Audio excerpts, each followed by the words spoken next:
జనబేరి news కి స్వాగతం. Bulletin లో ముందుగా హెడ్లైన్స్ చూద్దాం.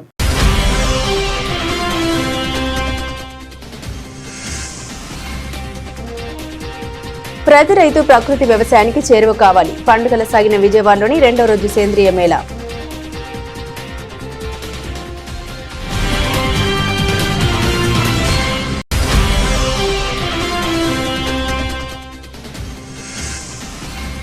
ఆంధ్ర లయోలా కళాశాల సమీపంలో నూతనంగా షైనీ డెంటల్ హాస్పిటల్ ను ప్రారంభించిన ఎమ్మెల్యే గద్దె రామ్మోహన్.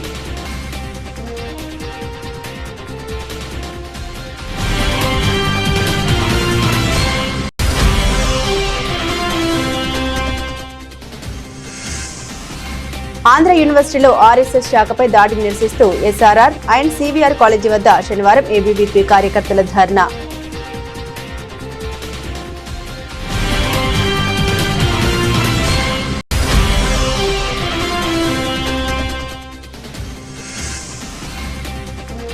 తెలుగుదేశం పార్టీ నూతన కార్యాలయం శంకుస్థాపన కార్యక్రమంలో పాల్గొన్న గుడివాడ శాసనసభ్యులు వెనిగండ్ల రాము.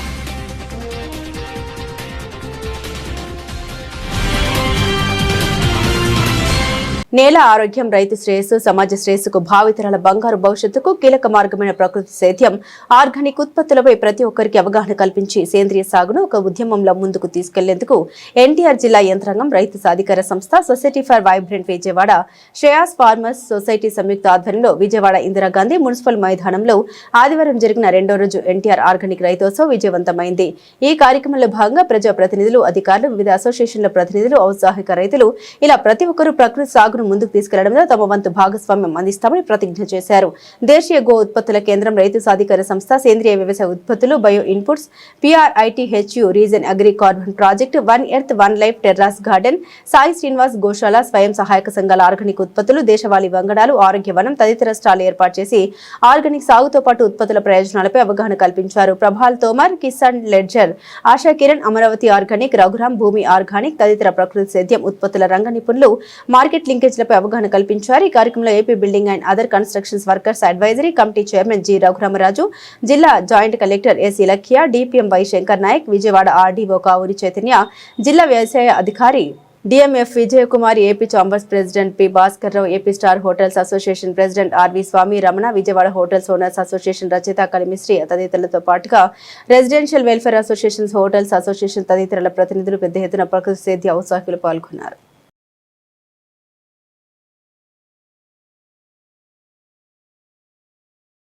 విజయవాడ శివారు నున్నా గ్రామంలో Shri Durga Malleswara wholesale vegetable market ప్రాంగణంలో నూతనంగా విజయ గణపతి స్వామివారి విగ్రహ ప్రతిష్ఠ మహోత్సవం అంగరంగ వైభవంగా జరిగింది.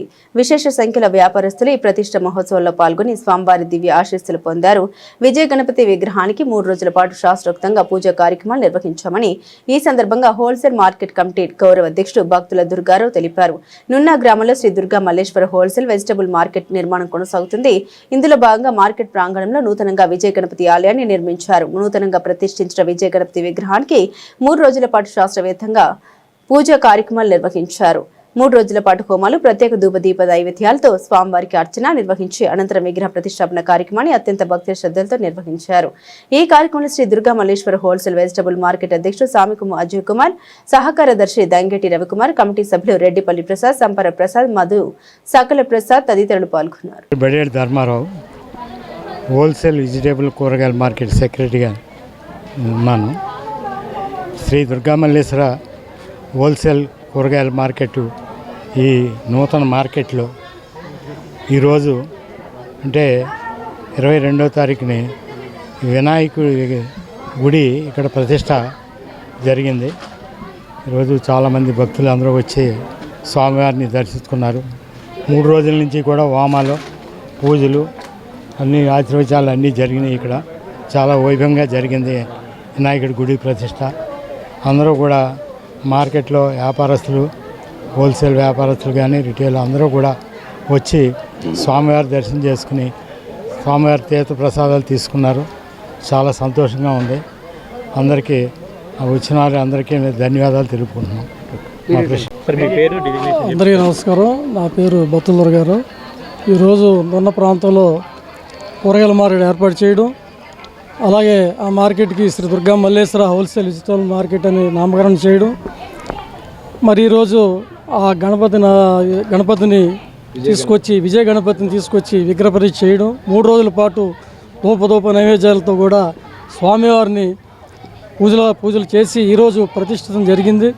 మరి స్వామివారి ఆశీస్సులు అందరికీ ఉండాలని చెప్పేసి ఈ సందర్భంగా Shri Durga Malleswara wholesale retail market ద్వారా అందరూ కూడా ఆ గణపతి ఆశీస్సులు అందరికీ ఉండాలని చెప్పేసి ఈ సందర్భంగా తెలియజేస్తూ, అయితే ఇది శుభ సూచకం.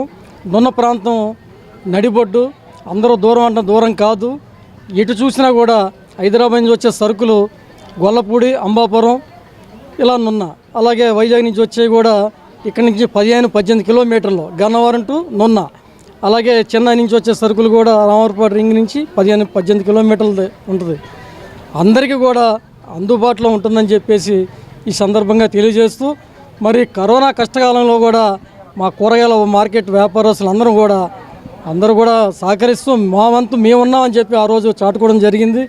లాభాలు కూడా ఆశించకుండా ఆ రోజు కూరగాయలు కూడా విక్రయించడం జరిగింది. మరి ఈ సందర్భంగా నాకు ఈ అవకాశం కల్పించినటువంటి ప్రెసిడెంట్ గారికి, సెక్రటరీ గారికి, మా సభ్యులకు అందరికి కూడా పేరున ధన్యవాదాలు తెలుపుకుంటూ, మరి స్వామివారు అందరిపైన ఇక్కడ ఇచ్చేసినటువంటి అందరూ కూడా రైతులకు కూడా మెయిన్ రైతులు, కార్మికులు విద్యారంగాన్ని అభివృద్ధి చేస్తామని హామీ ఇచ్చి అధికారంలోకి వచ్చిన కూటమి 18 నెలల్లో పాలన పూర్తయిన విద్యారంగ సమస్యల పరిష్కారానికి ఒక్క అడుగు కూడా ముందుకు వేయలేదని పీడీఎస్యూ రాష్ట్ర అధ్యక్షుడు కె భాస్కర్, రాష్ట్ర సెక్రటరీ ఐ రాజేష్ ఆరోపణ చేశారు. విద్యారంగ సమస్యల పరిష్కారం కోసం ఫిబ్రవరి 27న ధర్నా చౌక్ లో ధర్నా నిర్వహిస్తున్నట్లు వెల్లడించారు. ప్రగతిశీల ప్రజాస్వామ్య విద్యార్థి సంఘం పీడీఎస్యూ ఆధ్వర్యంలో గాంధీనగర్ ప్రెస్ క్లబ్ లో మీడియా సమావేశం ఏర్పాటు చేయడం జరిగింది. ఈ సమావేశంలో విద్యారంగ సమస్యల పరిష్కారం కోసం ఫిబ్రవరి 27న నిర్వహించే ధర్నా కార్యక్రమానికి చెందిన గూఢ పత్రికను ఆవిష్కరించారు. ఈ కార్యక్రమంలో పాల్గొన్న పీడీఎస్యూ రాష్ట్ర అధ్యక్షుడు కె భాస్కర్, సెక్రటరీ ఐ రాజేష్లు మాట్లాడారు. ఎన్నికల ముందు కూటమి ఇచ్చిన హామీలు మరిచిందన్నారు. కూటమి ప్రభుత్వంలో విద్యారంగ సమస్యల పరిష్కారానికి కృషి జరగలేదన్నారు. కూటమి ప్రభుత్వంలో విద్యారంగ సమస్యల పరిష్కారానికి కృషి జరగలేదన్నారు. 18 నెలల పాలన పూర్తి చేసుకున్న కూటమి ప్రభుత్వంలో అత్యధిక ఫీజు రియంబర్స్మెంట్ బకాయిలు పెరిగిపోయాయన్నారు. జీవో నెంబర్ 77 రద్దు చేయాలని, రాష్ట్రంలో ఉన్న యూనివర్సిటీలో ఖాళీగా ఉన్న 4200 పోస్టులు భర్తీ చేయాలని, పెరిగిన ధరలకు అనుగుణంగా స్కాలర్షిప్ మెస్ ఛార్జీలు ఇవ్వాలని, కేంద్ర బడ్జెట్లో 10%, రాష్ట్ర బడ్జెట్లో 30% నిధులను విద్యారంగానికి కేటాయించాలని డిమాండ్ చేశారు. డిమాండ్ల సాధన కోసం ఈ నెల 27న ధర్నా చౌక్ లో ధర్నా నిర్వహిస్తున్నామని తెలిపారు. ఐ రాజేష్, పీడీఎస్యూ రాష్ట్ర కార్యదర్శి.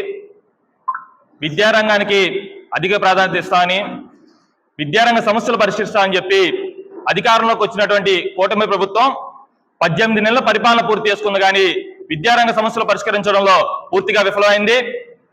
రాష్ట్రంలో పెద్ద ఎత్తున ఫీజు రియంబర్స్మెంట్ పెండింగ్ లో ఉంచినట్టు ఘనత ఈ కూటమి ప్రభుత్వానికే చెందుతుంది. నారా లోకేష్ గారు యువగలం పాదయాత్రలో పీజీ విద్యార్థులకు ఉన్నత చదువులకు ఆటంకం కలుగుతున్నటువంటి 77 జీవోను రద్దు చేస్తామని చెప్పి పెద్ద ఎత్తున విద్యార్థుల మధ్య హామీ ఇవ్వడం జరిగింది. ఈ రోజున 18 నెలలు పూర్తి చేసుకున్నా కానీ ఇంతవరకు ఇచ్చినటువంటి హామీని అమలు చేయలేదు. అదేవిధంగా రాష్ట్రంలో ఫీజు రియంబర్స్మెంట్ పెద్ద ఎత్తున పెండింగ్ లో ఉంచారు. ఈ రోజున మేనేజ్మెంట్లు విద్యార్థులను చాలా ఇబ్బంది పెడుతున్న పరిస్థితి. చదువులు కంప్లీట్ చేసుకున్నా కూడా సర్టిఫికేట్లు ఇంతవరకు విద్యార్థుల చేతికి రాక ఇబ్బంది పడుతున్న పరిస్థితి ఈ రోజున. అంతేకాకుండా రాష్ట్రంలో ఈ రోజున ప్రభుత్వ యూనివర్సిటీల్లో టీచింగ్ కానీ నాన్ టీచింగ్ కానీ సంబంధించినటువంటి పోస్టులు 4000 పైచీలకు ఉన్నట్టు పెండింగ్ లో ఉన్నా కానీ ఇంతవరకు కూడా భర్తీ చేయనట్టు పరిస్థితి. అంతేకాకుండా ఈ రోజున విద్యారంగ సమస్యల మీద 12 అంశాలతో నారా లోకేష్ గారికి విద్యార్థి సంఘాలందరం కూడా వినతిపత్రం ఇవ్వడం జరిగింది. కానీ వినతిపత్రం ఇచ్చి 3 నెలలు దాడుతా ఉన్నా కూడా ఇంతవరకు అందులో ఉన్నటువంటి ఏ ఒక్క అంశాన్ని కూడా పరిష్కరిస్తామని చెప్పి హామీ ఇచ్చారు తప్ప కాలయాపన చేస్తా ఉన్నటువంటి పరిస్థితి. ఈ రోజున విద్యారంగానికి అధిక నిధులు కేటాయించమని చెప్పి గత అనేక ఏళ్లుగా ప్రభుత్వాలు మారుతా ఉన్నా కానీ విద్యార్థి సంఘాలు పెద్ద ఎత్తున చెప్తా ఉన్నటువంటి పరిస్థితి. కానీ ఈ రోజున కె భాస్కర్, పీడీఎస్యూ రాష్ట్ర అధ్యక్షులు. రాష్ట్ర వ్యాప్తంగా పెండింగ్ లో ఉన్నటువంటి స్కాలర్షిప్లు, ఫీజు రియంబర్స్మెంట్ బకాయిలను విడుదల చేయాలని, జీవో నెంబర్ 77ను రద్దు చేయాలని డిమాండ్ చేస్తూ ఈ నెల 27వ తేదీన ధర్నా చౌక్ లో జరిగినటువంటి ధర్నాను జయప్రదం చేయాలని ఈరోజు గోడ పత్రికలు విడుదల చేయడం జరుగుతోంది. ముఖ్యంగా రాష్ట్రంలో ఉన్నటువంటి కూటమి ప్రభుత్వం, విద్యాశాఖ మంత్రిగా ఉన్నటువంటి నారా లోకేష్ గారు విద్యా వ్యవస్థను నిర్వీర్యం చేస్తున్నటువంటి పరిస్థితి ఉన్నది. రాష్ట్రంలో గత బడ్జెట్ సమావేశంలో విద్యారంగానికి 30% నిధులు కేటాయించాలని డిమాండ్ చేస్తే కేవలం 10.7% నిధులు కేటాయించడం చాలా దుర్మార్గమైనటువంటి విషయం. అదేవిధంగా బడ్జెట్ సమావేశాలకు ముందు కేవలం 1200 కోట్ల రూపాయలు మాత్రం ఫీజు రియంబర్స్మెంట్ బకాయిలు గత ప్రభుత్వం పెండింగ్ లో ఉన్నటువంటి ఫీజు రియంబర్స్మెంట్ బకాయిలు విడుదల చేస్తూ జారీ చేశాడు. రాష్ట్ర వ్యాప్తంగా ఇంకా అంగన్వాడీల సమస్యలు పరిష్కరిస్తామని హామీ ఇచ్చిన కూటమి ప్రభుత్వం వారి సమస్యల పరిష్కార దిశగా కృషి చేయలేదని ఏపీ అంగన్వాడీ వర్కర్స్ యూనియన్ల నాయకులు ఆరోపణ చేశారు. అంగన్వాడీల సమస్యలు పరిష్కరించాలని కనీస వేతనాలు 26,000 రూపాయలు ఇవ్వాలని ప్రభుత్వాన్ని డిమాండ్ చేశారు. సమస్యల పరిష్కారం కోసం మార్చి 2వ తేదీన ధర్నా చౌక్ లో మహాధర్నా చేపడతామని వెల్లడించారు. అంగన్వాడీ వర్కర్స్ అండ్ హెల్పర్స్ యూనియన్ల నాయకులు ఆదివారం గాంధీనగర్ ప్రెస్ క్లబ్ లో మీడియా సమావేశం నిర్వహించారు. ఈ సమావేశంలో AP anganwadi workers and helpers union CIT రాష్ట్ర ప్రధాన కార్యదర్శి కె సుబ్బరావమ్మ, రాష్ట్ర ఉపాధ్యక్షురాలు SCH Supraja, anganwadi workers union AFTU ప్రధాన కార్యదర్శులు జె లలిత, విఆర్ జ్యోతి తదితరులు పాల్గొని మాట్లాడారు. గత ప్రభుత్వంలో సమ్మె చేస్తున్న అంగన్వాడీలకు సమస్యలు పరిష్కరిస్తామని చెప్పినా అప్పటి కూటమి నాయకులు ప్రభుత్వం వచ్చాక పరిష్కారానికి ఎలాంటి చర్యలు తీసుకోలేదన్నారు. కనీస వేతనం 26,000 రూపాయలు పెంచాలని ఎప్పటి నుండో డిమాండ్ చేస్తున్నామన్నారు. డిమాండ్ల సాధన కోసం ఫిబ్రవరి 23 నుండి 27 వరకు జిల్లాలో రిలే నిరాహార దీక్షలకు పిలుపు ఇచ్చామన్నారు. మార్చి 2 లోపు ప్రభుత్వం తమ డిమాండ్లను పరిష్కరించుకుంటే ధర్నా చౌక్ లో మహాధర్నా చేస్తామని ప్రభుత్వాన్ని హెచ్చరించారు. ప్రింట్ మీడియా, ఎలక్ట్రానిక్ మీడియా మిత్రులందరికీ నమస్తులు. రాష్ట్ర వ్యాప్తంగా గత 50 సంవత్సరాల నుండి అంగన్వాడీ టీచర్లు, మినీ టీచర్లు, హెల్పర్లు అతి తక్కువ గౌరవ వేతనాలతో నేటికి సేవలు, ఉద్దేశాలు నెరవేర్చే దిశలో పూర్తి స్థాయిలో పనిచేస్తున్నాము. రోజు రోజుకు కేంద్ర ప్రభుత్వము, రాష్ట్ర ప్రభుత్వము యాప్లతో పని భారాన్ని పెంచి ఐగాట్ కర్మయోగి యోజన, ప్రధానమంత్రి మాతృవందన యోజన, బాల సంజీవిని, పోషణ ట్రాకర్ 4 యాప్లతో హార్డ్వేర్ సాఫ్ట్వేర్ వాళ్ళకంటే ఎక్కువ పనిని మాతో చేయిస్తున్నప్పటికీ కూడా మేము కూడా కూటమి గవర్నమెంట్ వచ్చిన వెంటనే గౌరవ వేతనాలు పెంచుతాము, మీ సమస్యలన్నీ తక్షణమే పరిష్కరిస్తామని ఎలక్షన్ కంటే ముందు హామీ ఇచ్చారు. ఆ హామీని అమలు చేయమని ఇప్పటిదాకా సంబంధిత మంత్రివర్యుల దగ్గరికి, శాఖ ప్రిన్సిపల్ సెక్రటరీ గారిని, కమిషనర్ గారిని పదే కలిసి విన్నవిస్తున్నప్పటికీ విస్మరించారు. అందుకోసమే రాష్ట్రంలో ఉన్నటువంటి అంగన్వాడీ టీచర్లు, హెల్పర్లు, మినీ టీచర్లు అంతా కూడా తీవ్ర అసంతృప్తితో. నా పేరు విఆర్ జ్యోతి, ఏపీ ప్రగతిశీల anganwadi workers and helpers union IFTU అనుబంధం రాష్ట్ర ప్రధాన కార్యదర్శిని. గత వైసీపీ ప్రభుత్వంలో 3 సంఘాల ఆధ్వర్యంలో 42 రోజులు సమ్మె చేశాము. మా యొక్క 12 డిమాండ్స్ పైన ఆ ప్రభుత్వంలో మినిట్స్ కాపీలో పొందుపరిచినటువంటి వాటిలో కొన్ని మాత్రమే ఈ ప్రభుత్వం పరిష్కరించింది. అప్పుడు సమ్మె చేసేటప్పుడు మా ప్రభుత్వం అధికారంలోకి వస్తే అన్ని పరిష్కరిస్తామని చెప్పడం జరిగింది. కానీ 18 నెలలు అయినప్పటికీ కూడా వేతనాల సంగతి ఊసేలేదు.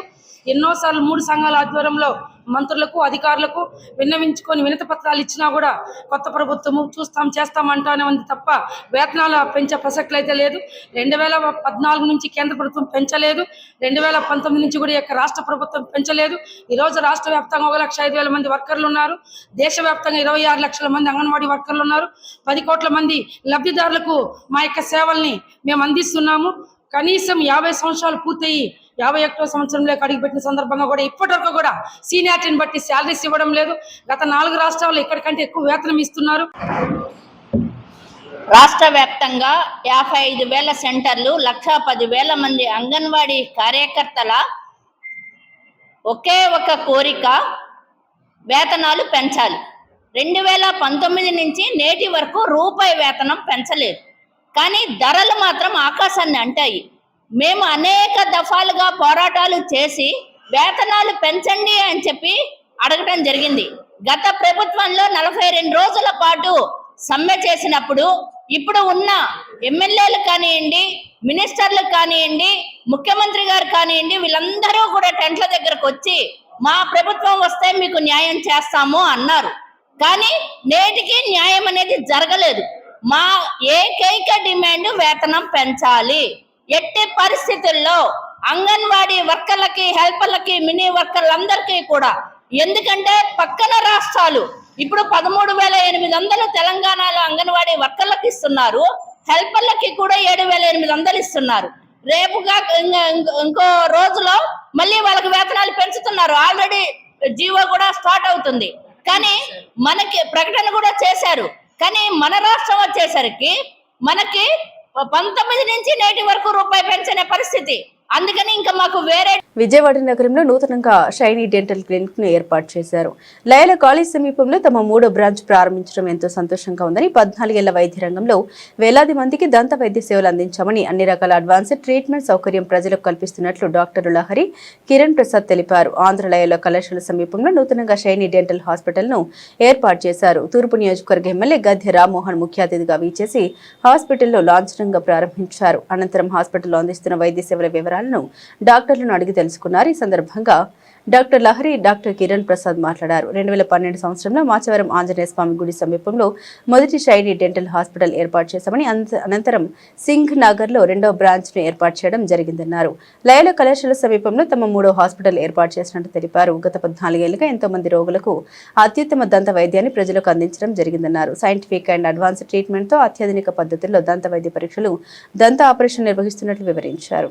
ఈ కార్యక్రమంలో హాస్పిటల్ సిబ్బందితో పాటుగా పలువురు ప్రముఖులు పాల్గొన్నారు. నా పేరు డాక్టర్ కిరణ్ ప్రసాద్ అండి. నా వైఫ్ డాక్టర్ బి లహరి. ఈరోజు మాది షైనీ డెంటల్ క్లినిక్ యొక్క 3వ బ్రాంచ్ లయల కాలేజ్ ఎదురుకుండా ప్రారంభించబడినది. మేము ఫస్ట్ బ్రాంచ్ అన్నది 2012లో మాచవరం ఆంజనేయ గుడి ఎదురుగుండా ప్రారంభించాము. ఆ తర్వాత సింగ్ నగర్లో ప్రారంభించి ఉన్నాము.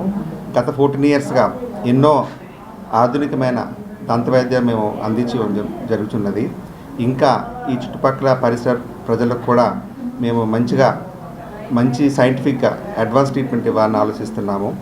ఈరోజు మన విజయవాడ ఈస్ట్ ఎమ్మెల్యే గారు శ్రీ గద్దె రామారావు గారు వచ్చి ప్రారంభించి ఉన్నారు. అందుకు మేము చాలా సంతోషించున్నాము. ఆయనకి మా తరఫున ధన్యవాదాలు.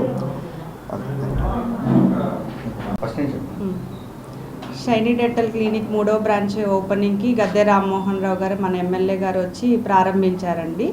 అయితే ఇది మాది 2012 సంవత్సరంలో ఫస్ట్ బ్రాంచ్ ఓపెనింగ్ చేయబడింది మాచవరం ఆంజనేయ స్వామి గుడి దగ్గర. 2వ బ్రాంచ్ సింగ్ నగర్లో డాబాకొట్ల సెంటర్లో ఉంటుంది. ఇది 3వ బ్రాంచ్ అండి. లైలా కాలేజ్ రోడ్డు ఆపోజిట్లో ఉంటుంది. ఇది సౌమ్య అపార్ట్మెంట్స్ నందు. గత 14 సంవత్సరాలుగా విజయవాడలో అన్ని రకాల మంచి అడ్వాన్స్ ట్రీట్మెంట్స్ అన్నీ మేము ఇస్తున్నామండి. ఏదైతే 3D టెక్నాలజీ అవ్వండి, స్కానింగ్ అవ్వండి, route canals, implants, smile designing, అన్ని అత్యాధునిక దంత వైద్య సేవలన్నీ మా క్లినిక్ నందు నిర్వహించబడుతున్నాయి. అదే రకంగా ప్రజల కోసం కూడా సంఘ సేవలాగా ఎన్నో ఉచిత దంత వైద్య శిబిరాలను నిర్వహించి మేము ఉచిత ట్రీట్మెంట్స్ కూడా చేయడం జరిగింది ఈ 14 ఏళ్లలో. ఇంకా భవిష్యత్తులో కూడా మరిన్ని ట్రీట్మెంట్స్ చేసి మరింత సమాజానికి సేవ చేయాలనే ఒపీనియన్తో మేము ఈ క్లినిక్ అనేది 3rd బ్రాంచ్ స్టార్ట్ చేయడం అనేది. ప్రతి ఒక్కరికి ఇది ఉపయోగపడాలని కోరుకుంటున్నాం. Thank you. 2019 నుండి సేవలు అందిస్తున్న అర్హులైన ఉద్యోగులకు తగిన గుర్తింపు లభించడం లేదని టౌన్ ప్లానింగ్ అఫీషియల్ అసోసియేషన్ రాష్ట్ర అధ్యక్షుడు K Venkateswararao, Kurnool municipal corporation town planning technical కార్యదర్శి ఉప్పర నవీన్ కుమార్ ఆవేదన చెందారు. విజయవాడ గాంధీనగర్లోని కందుకూరి కళ్యాణ మండపంలో నిర్వహించిన వార్డు ప్లానింగ్ సెక్రటరీల సమావేశంలో వారి వృత్తిపరమైన సమస్యలు మరియు ప్రమోషన్ల ఆవశ్యకతపై చర్చించారు. టౌన్ ప్లానింగ్ అఫీషియల్ అసోసియేషన్ రాష్ట్ర అధ్యక్షుడు K Venkateswararao, Kurnool municipal corporation town planning technical కార్యదర్శి ఉప్పర నవీన్ కుమార్ ఈ సభలో పాల్గొని 2019 నుండి సేవలు అందిస్తున్న అర్హులైన ఉద్యోగులకు తగిన గుర్తింపు లభించడం లేదని ఆవేదన చెందారు. రాష్ట్ర వ్యాప్తంగా ఖాళీగా ఉన్న బిల్డింగ్ ఇన్స్పెక్టర్ మరియు ఇతర ఫీల్డ్ లెవెల్ పోస్టుల్ని భర్తీ చేయడం ద్వారా ప్లానింగ్ విభాగం మరింత బలోపేతం అవుతుందని ఆయన వివరించారు. ఈ సమస్యల పరిష్కారం కోసం ఉన్నతాధికారులతో పాటు సంబంధిత మున్సిపల్ శాఖ మంత్రికి వినతులు అందజేసినట్లు ఆయన పేర్కొన్నారు. నా పేరు వెంకటేశ్వరరావు. నేను టౌన్ ప్లానింగ్ అఫీషియల్ అసోసియేషన్ రాష్ట్ర అధ్యక్షుడిగా ఉన్నాను. ఈరోజు విజయవాడలో జరిగిన ఈ బహిరంగ సభ కోసం పెట్టుకున్న వీళ్ళు జనరల్ బాడీ మీటింగ్ లాంటి పెట్టుకున్నారు. ఈ మీటింగు వార్డ్ ప్లానింగ్ రెగ్యులేషన్ సెక్రటరీలు రాష్ట్ర అసోసియేషను అధ్యక్ష కార్యదర్శుల ఆధ్వర్యంలో పెట్టుకున్న ఈ మీటింగ్కి నాకు ఆహ్వానించారు. నాతో పాటు ఏపీజేఏసీ చైర్మన్ బొప్పరాజు వెంకటేశ్వరరావు గారికి ఆహ్వానించారు. మా ఇద్దరం ఈ సభకి ఈరోజు హాజరవ్వడం జరిగింది. ఇందులో ముఖ్యంగా ఈ ప్లానింగ్ సెక్రటరీల తాలూకా సమస్యల మీద వాళ్ళ తాలూకా ప్రమోషన్స్ కోసం వాళ్ళు కొన్ని డిమాండ్లు పెట్టారు. ఆ డిమాండ్లు ప్రభుత్వంతో చర్చించమని చెప్పి వాళ్ళకి న్యాయం చేయమని చెప్పి వాళ్ళు కోరుకుంటున్నారు. వాళ్ళందరూ కూడాను బీటెక్ నుంచి ఎంటెక్ వరకు చదువుకున్న పిల్లలందరూ కూడాను ఈ వార్డు ప్లానింగ్ సెక్రటరీలుగా 2019-20లో అపాయింట్ అయ్యారు. వీళ్ళందరూ కూడాను వీరి సర్వీసులు చక్కగా ఎవరు ఉద్యోగాలు వాళ్ళు చేసుకుంటున్నారు. అంటే ఎవరైనా చేస్తారు, వాళ్ళు కూడా వాళ్ళ సర్వీసులను మేము కరెక్ట్గా చేసుకుంటున్నాం. మాకు ఇప్పటి వరకు ఏ విధమైన ప్రమోషన్స్ లేదు. మిగిలిన కొన్ని డిపార్ట్మెంట్లు ఈ సచివాలయంలో మరొక అంటే టోటల్గా 9 రకాల వ్యవస్థలు ఉన్నాయి. అర్బన్లో ఉన్న వాటిల్లో ఈ అర్బన్ సచివాలయాల్లో వాటర్ ప్లానింగ్ సెక్రటరీగా వీళ్ళు పనిచేస్తున్న దాంట్లో వాళ్ళందరిలో వీళ్ళకి ఒక అపోహ ఉంది. మిగిలిన వాళ్ళకి ఏవో ప్రమోషన్స్ వస్తున్నాయి, మాకు రావట్లేదు. మా టౌన్ ప్లానింగ్ అసోసియేషన్ మీ సహకారంతో మున్సిపల్ అడ్మినిస్ట్రేషన్ ప్రిన్సిపల్ సెక్రటరీ గారికి, మినిస్టర్ గారికి, డైరెక్టర్ టౌన్ ప్లానింగ్కి తెలియజేసి మా సమస్యలను మీరు పరిష్కరించాలని కోరుకుంటున్నారు. అయితే వీళ్ళకి ఇప్పుడు ఉన్న పరిస్థితులు ఏంటంటే ఇప్పుడు బిల్డింగ్ ఇన్స్పెక్టర్ పోస్టులు అనేవి రాష్ట్రంలో చాలా మీ డిమాండ్స్ ఏముందో చెప్పండి. నేను ఉండాలా? పర్లేదు, కనబట్లేదా? Ready sir. నా పేరు నవీన్ అండి, ఉప్పరి నవీన్ కుమార్. నేను కర్నూలు మున్సిపల్ కార్పొరేషన్లో వాటర్ ప్లానింగ్ రెగ్యులేషన్ సెక్రటరీగా వర్క్ చేస్తున్నాను. ఈరోజు AP state WPRS first meeting conduct చేస్తున్నామనండి, కొత్త బాడీ ఎలక్ట్ అయిన తర్వాత. సో ఇందులో ముఖ్య ఉద్దేశం ఏంటంటే మాకు సంబంధించిన ప్రమోషన్ ఛానల్ అవ్వచ్చు, గ్రౌండ్ లెవెల్ స్టాఫ్ ఇష్యూస్ అవ్వచ్చు, మా సర్వీస్ రూల్స్ అమెండ్మెంట్స్ అవ్వచ్చు. సో ఇవన్నీ మా సార్ వాళ్ళతో డిస్కషన్ చేసి సార్ వాళ్ళకి ఒక రిప్రజెంటేషన్ రూపంలో ఇచ్చామండి. సో మా వెంకటేశ్వర్లు సార్ ప్రెసిడెంట్ సార్తో కలిపేసి ఏపీ జేసీ చైర్మన్ బొప్పరాజ్ సార్ గారు కూడా మా సమస్యలన్నింటినీ చెప్పాము. సో సార్ వాళ్ళు కూడా మాకు హామీ ఇచ్చారు. సో మీ ఏమైతే సమస్యలు ఉంటాయో ఆ సమస్యలన్నీ పరిష్కరిస్తాం త్వరలోనే. సో గవర్నమెంట్ కూడా చెప్పేసి సో ఖచ్చితంగా ఇవి నెరవేరేలాగా చూస్తామని చెప్పి కూడా హామీ ఇచ్చారు. మీ డిమాండ్స్ ఏమన్నా? మా డిమాండ్స్ ఫస్ట్ డిమాండ్స్ ఏంటంటే సార్, ఫస్ట్ ప్రమోషన్ సార్. మాకు మేము లాస్ట్ 6.5 years నుంచి చేస్తున్నా కూడా ఎటువంటి ప్రమోషన్స్ అనేటివి లేవు. సో వాటితో పాటు సార్ ఇంతకుముందు చెప్పినట్టుగా బిల్డింగ్ ఇన్స్పెక్టర్స్ పోస్టులు చాలా వేకెన్సీస్ ఉన్నాయి స్టేట్లో. వాటన్నిటికీ కూడా ఇన్ఛార్జ్ రూపంలో ఇచ్చి సర్వీస్ చేసుకుంటున్నారు కానీ రెగ్యులర్గా ఇవ్వట్లేదు. సో ఉండాల్సిన క్వాలిఫికేషన్స్ కూడా ఉన్నాయి, అందులో భాగంగా మేము అడుగుతున్నాం. సో మాకు ఉండాల్సిన ఇవన్నీ ఇవ్వండి అని చెప్పేసి. అదొకటి. తర్వాత నెక్స్ట్ సర్వీస్ రూల్స్ అమెండ్మెంట్ చేయమని అడుగుతున్నాం. ప్రమోషన్ ఛానల్ ఏదైనా క్రియేట్ చేయాలంటే ఒక సర్వీస్ రూల్స్ చాలా క్లారిటీగా ఉండాలి. ఆ రూల్స్ అన్నిటినీ కొంచెం అమెండ్మెంట్ చేసేసి సో మాకు ఆ ప్రమోషన్ ఛానల్ కూడా ఎలిజిబిలిటీ ఇవ్వాలనేది కోరుకుంటున్నాం. భారత్ మాతాకి జై అనడాన్ని, వందే మాతర గీతాన్ని పాఠాన్ని వ్యతిరేకిస్తూ కమ్యూనిస్టులు సోషల్ మీడియాలో ప్రచారం చేస్తున్నారని ఏబీవీపీ ఎన్టీఆర్ జిల్లా కన్వీనర్ దుర్గారావు వెల్లడించారు. ఆంధ్ర యూనివర్సిటీలో ఎస్ఎఫ్ఐ కార్యకర్తలు ఆర్ఎస్ఎస్ శాఖపై దాడి చేయడాన్ని తీవ్రంగా ఖండించారు. దాడులకు పాల్పడ్డ వారిని తీవ్రంగా శిక్షించాలని డిమాండ్ చేశారు.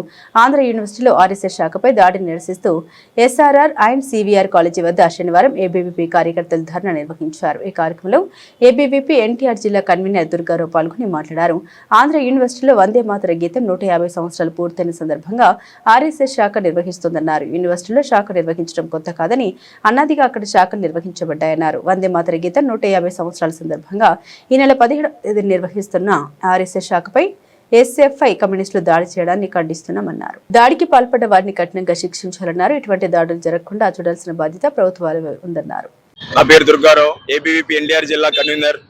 మన భారతదేశంలో వందే మాత్రం కానీ భారత్ మాతకి జై అండం కానీ ఇవి రెండూ చేయకూడదని చెప్పి ఏదైతే ఈ కమ్యూనిజం వాళ్ళు ఈ మధ్య సోషల్ మీడియాలో హైలైట్ అవడానికి విపరీతంగా సోషల్ మీడియా అడ్డు పెట్టుకొని చేస్తా ఉన్నారు. ఏదైతే ఆంధ్ర విశ్వవిద్యాలయంలో ఏబీవీపీ ఆర్ఎస్ఎస్ వాళ్ళు వందే మాత్రం 150 సంవత్సరాలు పూర్తయిన సందర్భంగా పూర్తి వందే మాత్రం ఏ విధంగా అందరితో పాడించాలి, అసలు వందే మాత్రం గీతంలో ఎందుకు చరణాలే ఉన్నాయి, పూర్తి వందే మాత్రాన్ని ఎందుకు భారతదేశంలో ఉన్నటువంటి అప్పటి గవర్నమెంట్ ప్రతిపాదించలేదని ఆర్ఎస్ఎస్ వాళ్ళు అలా చేయడానికి విరుద్ధము. పూర్తి వందే మాత్రాన్ని ఖచ్చితంగా భారతీయులు అందరూ పాడాల్సిందే అని ఆంధ్ర విశ్వవిద్యాలయంలో 17వ తారీఖు సుమారు 7 గంటల ఆ ప్రాంతంలో ఏబీవీపీ ఆర్ఎస్ఎస్ వాళ్ళు ఒక శాఖ నిర్వహించడం జరిగింది. ఏదైతే ఈ మత ఉన్మాదుల అని ఎస్ఎఫ్ఐ వాళ్ళు కానీ కమ్యూనిజం వాళ్ళు కానీ లేదంటే ఈ ఎస్ఎఫ్ఐ స్టూడెంట్ ఆర్గనైజేషన్ ని అడ్డుగా పెట్టుకున్నటువంటి కమ్యూనిజం వాళ్ళు ఏబీవీపీ వాళ్ళ మీద దాడి చేయడం జరిగింది. దాడి చేసి మీరు మత విద్వేషాలు రెచ్చగొడుతున్నారని చెప్పి ఏబీవీపీ వాళ్ళు ఇతర కార్యకర్తలు కానీ ఇతర వాళ్ళు కాగా ఎలా వస్తారు ఆంధ్ర విశ్వవిద్యాలయం అని చెప్తా చేసి 10 మంది మీద సుమారు ఒక 50 మంది దాడి చేయడం జరిగింది. ఏదైతే ఎందువలన ఈ భారతదేశంలో భారత్ మాతకి జై అని వందే మాత్రం గీతాన్ని ఆలపించకూడదని చెప్పి ఈ రోజు పోయి ప్రశ్నిస్తూ ఉన్నాం ఈ ఎస్ఎఫ్ఐ లీడర్స్ కూడా. సో ఏదైతే 18వ తారీఖు నుండి ఆంధ్ర విశ్వవిద్యాలయంలో ఎస్ఎఫ్ఐ కానీ ఏఎస్ఎఫ్ కానీ స్టూడెంట్స్ కానీ వాళ్ళు ఏబీవీపీ వాళ్ళ మీద దాడి చేయడాన్ని ఖచ్చితంగా ఏబీవీపీ ఖండిస్తూ ఉంది. ఎందుకంటే ఆంధ్ర విశ్వవిద్యాలయంలో చదువుకోకుండా బయట విద్యార్థుల నుండి దాడి చేసి ఏబీపీ వాళ్ళని కించపరచడం జరిగింది. సో ఎవరైతే ఆంధ్ర విశ్వవిద్యాలయంలో ఏబీపీ వాళ్ళ మీద దాడి చేశారో బీసీ వాళ్ళు వెంటనే వాళ్ళని ఏబీవీపీ వాళ్ళని వెంటనే శిక్షించాలని చెప్పి వాళ్ళని వెంటనే సస్పెండ్ చేయాలని చెప్పి ఏబీపీ డిమాండ్ చేస్తా ఉంది. ఎవరైతే ఎస్ఎఫ్ఐ కానీ, నా పేరు పవన్ శ్రీరామ్, ఎన్టీఆర్ జిల్లా ఏబీవీపీ కార్యకర్త. ఏదైతే 17వ తారీఖు ఈ నెల ఫిబ్రవరిన ఆంధ్ర యూనివర్సిటీలో ఏబీవీపీ మరియు ఆర్ఎస్ఎస్ వాళ్ళు శాఖ నిర్వహిస్తుంటే ఎస్ఎఫ్ఐ గూండాలు శాఖ టైంలో వచ్చి దాడి చేయడం జరిగింది. వాళ్ళు మతోన్మాదంగా మన ఏబీవీపీ వాళ్ళు ప్రవర్తిస్తున్నారని చెప్పి సోషల్ మీడియాలో చేయడం జరుగుతుంది. నేను చెప్తున్నాను, ఎవరైనా ఎస్ఎఫ్ఐ వాళ్ళు కానివ్వండి, ఏఎస్ఎఫ్ఐ వాళ్ళు కానివ్వండి, ఆర్ఎస్ఎస్ శాఖకి ఒకసారి వచ్చి ఆర్ఎస్ఎస్ శాఖలో ఏదైతే జరుగుతుందో ఆ కార్యక్రమాలను చూడండి. ఎక్కడ కూడా ఏబీవీపీ కానీ స్టూడెంట్స్ యూనియన్స్ ఎవరు కూడా మతోన్మాదంగా ఎక్కడ ప్రచారం చేయట్లేదు. కానీ ఎస్ఎఫ్ఐ వాళ్ళు కావాలని చెప్పి ఏబీవీపీ వాళ్ళు మతోన్మాదంగా చేస్తున్నారని చెప్పి అంటున్నారు. ఒకసారి రండి, శాఖలో కూర్చోండి, శాఖలో ఏం జరుగుతుందో చూడండి. అప్పుడు కూడా మీరు మతోన్మాదంగా ఉంటే అప్పుడు ఏబీవీపీ తరఫున మేమందరం వచ్చి ఖచ్చితంగా మాట్లాడడం జరుగుతుంది. ఆంధ్ర యూనివర్సిటీలో గత చాలా సంవత్సరాల నుంచి శాఖ జరుగుతుంది. అయినా కూడా ఒక్కసారి కూడా ఎక్కడ మాకు ఇబ్బంది కలగలేదు. అదే మొన్న జరుగుతున్న ఇంటర్నేషనల్ కుట్ర ఖచ్చితంగా దాని వల్లనే ఈ కమ్యూనిజం ఐడియాలజీ వల్లనే దేశాన్ని సర్వనాశనం చేస్తున్నారు. ఎవరైతే ఎస్ఎఫ్ఐ వాళ్ళు ఏఎస్ఎఫ్ఐ వాళ్ళు ఇప్పుడు చేస్తున్నారో అది ఖచ్చితంగా వాళ్ళకి ఎప్పుడైతే వాళ్ళకి ఇప్పుడు డౌన్ ఫాల్ అవుతున్నారో వాళ్ళు మేము కూడా ఉన్నామని తెలుసుకోవడానికి మాత్రమేగానే ఇది చేయడం జరుగుతుంది. ఖచ్చితంగా ఎవరైతే మా ఏబీవీపీ కార్యకర్తల మీద ఏయూలో దాడి జరిగిందో వాళ్ళ మీద ఎస్ఎఫ్ఐ స్టూడెంట్స్ మీద ఖచ్చితంగా చర్యలు తీసుకోవాలని చెప్పి మేము డిమాండ్ చేస్తున్నాం. భారత్ మాతాకి జై, వందే మాతరం. తెలుగుదేశం పార్టీ మచిలీపట్నం పార్లమెంట్ కార్యాలయం శాశ్వత భవనానికి శంకుస్థాపన చేసుకోవడం ఆనందంగా ఉంది. కృష్ణా జిల్లా తెలుగుదేశం పార్టీ కార్యాలయం అందరూ కలిసి గొప్పగా నిర్మించుకుందాం.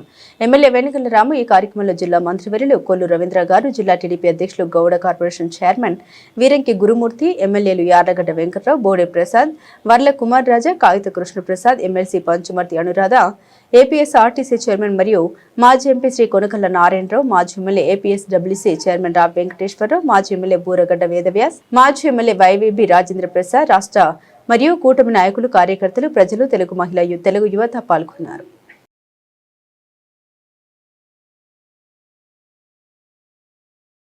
నాడు రసాయనాల మిశ్రమంతో లడ్డు ప్రసాదం తయారు చేసి వెంకటేశ్వర స్వామి మహత్యాన్ని తగ్గించాలని జగన్ కుట్ర చేశారని మంత్రి నిమ్మల రామానాయుడు ఆరోపించారు. నేడు వెంకటేశ్వర స్వామి పటాలను చులకడతో పేపర్లుగా ప్లకార్డులుగా మండలిలో వ్యవహరించి హిందూ సమాజంపై దాడి చేశారని ఆగ్రహాన్ని వ్యక్తం చేశారు. స్వామివారి ప్రసాదంలో కూడా 240 కోట్ల కుంభకోణంకు పాల్పడ్డ వైసీపీకి తిరుమల గురించి మాట్లాడే అర్హతే లేదన్నారు. హెరిటేజ్ ఇండపూర్ డైరీకి కొనుగోలుదారే గాని సరఫరాదారు కాదు అన్నారు. ప్రసాదంపై వైసీపీ కుట్రకోణం నుండి ప్రజల దృష్టి మళ్లించడానికి నిరాధార ఆరోపణ హెరిటేజ్ పై చేస్తున్నారని మండిపడ్డారు. ఈరోజు కలియుగ దైవం వెంకటేశ్వర స్వామి గారి యొక్క పేరు కానీ తిరుమల తిరుపతి గురించి కానీ మాట్లాడేటువంటి నైతిక అర్హత ఈరోజు జగన్మోహన్ రెడ్డి కానీ వైఎస్ఆర్సీపీ పార్టీ కానీ లేదు అని చెప్తూ ఉన్నా. ఎందుకంటే మీరందరూ కూడా చూస్తారు, ఏదైతే మొన్న సిబిఐ ఛార్జ్షీట్ సాక్షాత్తు అత్యంత పవిత్రమైనటువంటి ప్రసాదం లడ్డూలో నెయ్యి అనేదే లేదు, అది రసాయనాల మిశ్రమం అని చెప్పిన తర్వాత కూడా ఈ యొక్క జగన్మోహన్ రెడ్డి ఏ ముఖం పెట్టుకుని ఈవేళ వెంకటేశ్వర స్వామి గురించి మాట్లాడతారని చెప్పి ఈవేళ ప్రశ్నిస్తూ ఉన్నా. సాక్షాత్తు సిబిఐ చెప్పింది ఛార్జ్షీట్లో 240 కోట్ల రూపాయలు కుంభకోణం లడ్డు ప్రసాదంలో జరిగిందని చెప్పిన తర్వాత కూడా జగన్మోహన్ రెడ్డి ఏ ముఖం పెట్టుకుని ఈవేళ వెంకటేశ్వర స్వామి గురించి మాట్లాడతాడని చెప్పి అడుగుతున్నా. సాక్షాత్తు నీ బాబాయి సుబ్బారెడ్డి సైతం లడ్డూలో కల్తీ జరిగిందని ఒప్పుకున్న తర్వాత కూడా ఏ ముఖం పెట్టుకుని ఈరోజు జగన్మోహన్ రెడ్డి మాట్లాడతాడు వెంకటేశ్వర స్వామి గురించి? నైతిక అర్హత ఎక్కడుందని చెప్పి ప్రశ్నిస్తూ ఉన్నా. ఏ రకంగా అయితే ఈవేళ ఆ యొక్క నెయ్యి అనేదే లేకుండా రసాయనాల మిశ్రమం తయారైనటువంటి అటువంటి టెండర్లకు సంబంధించి నిబంధనలను అడ్డకోలుగా నిబంధనలు ఎందుకు సడలించారో ఈవేళ జగన్మోహన్ రెడ్డి ఈవేళ సమాజానికి చెప్పవలసిన. బులెటిన్ ముగించే ముందు హెడ్లైన్స్ మరోసారి.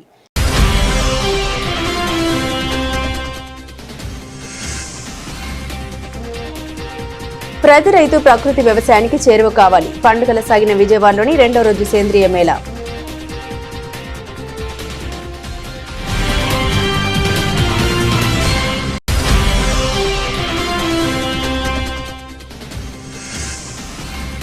ఆంధ్ర లయోలా కళాశాల సమీపంలో నూతనంగా షైనీ డెంటల్ హాస్పిటల్ ను ప్రారంభించిన ఎమ్మెల్యే గద్దె రామ్మోహన్.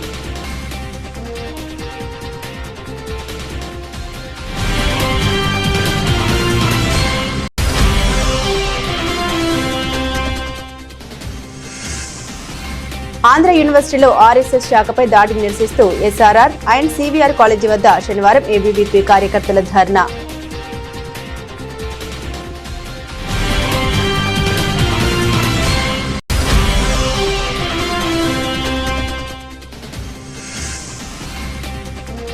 తెలుగుదేశం పార్టీ నూతన కార్యాలయం శంకుస్థాపన కార్యక్రమంలో పాల్గొన్న గుడివాడ శాసనసభ్యులు వెనగండ్ల రాము.